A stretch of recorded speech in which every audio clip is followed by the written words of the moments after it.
Hi, my name is Brandon, and today I'll be drawing an Emperor Palpatine sketch card. For those of you who don't know, a sketch card is a small piece of artwork that measures the size of a baseball card. It's 2.5 inches by 3.5 inches, and they're this small, so it makes it easier to collect and trade. They're just nice to have miniature pieces of artwork. I use vellum Bristol paper. I prep it with gesso, a gray gesso. And then I initially put down some light pencil lines just to see where the proportions will be. And then I go over it with the charcoal, which I'm doing here. I use charcoal because I can smooth it out and create a nice grainy texture, as well as some nice smooth transitions from black to grays once I smudge it with my finger or with a paper towel or something like that. And as I get away from the details of the face, I'm more liberal with the application. I try to create some kind of emotion or feeling to the piece by keeping it loose and adding random lines and textures. For the background, I want something that kind of draws your eyes to the face without being overly complicated. So I smooth it out with my finger, and then I go back with a black pencil and kind of reiterate some of the details in the face. The focus of this piece is his face, so I spend most of my time building up those aspects. After I finish the charcoal, I'll use a fixative over it.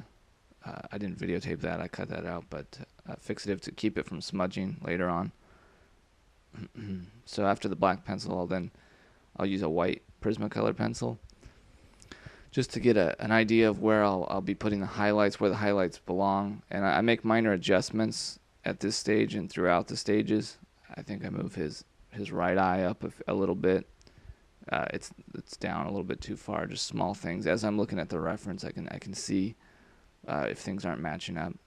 And here I grab a toothbrush, an old toothbrush, and put some black paint on it, just to create this splattered texture, which I find usually it gives a piece more energy. It makes it look a little bit more spontaneous, something that you can't really recreate with a pencil or a brush. So you can see some of the splatter went onto his face. And the next stage I use a gesso paint with a small paintbrush, an O2 paintbrush. And I'm going over and I'll cover up those splatter marks on his face. This style of work is pretty easy to correct any mistakes. So I'm generally not too tight. I try not to be too tight. I try to be a little bit loose and nonchalant about the application of paint and pencil lines, because I know I can always go over it.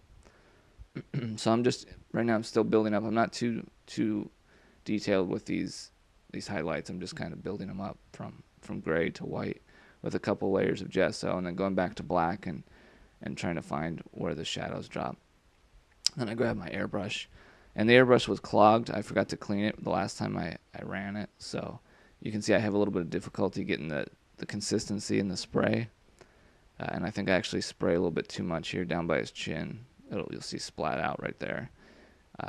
Luckily it didn't hit his face, otherwise I would have had to go back and kind of correct it.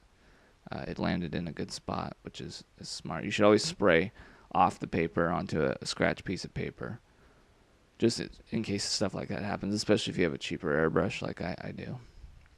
So the final step is kind of pulling out those last highlights, and this step usually takes longer than the rest because the final pencil strokes will be seen. So I like to keep the pencil sharp and try to create interesting looking line work and follow the contours of the face with the lines that I use. The piece took about 45 minutes to complete, black and white. I time-lapsed it here down to about 5 minutes. And yeah, that's it. So I hope you enjoyed this video. If you did enjoy, please subscribe to this channel. I'll be posting a lot more videos like this.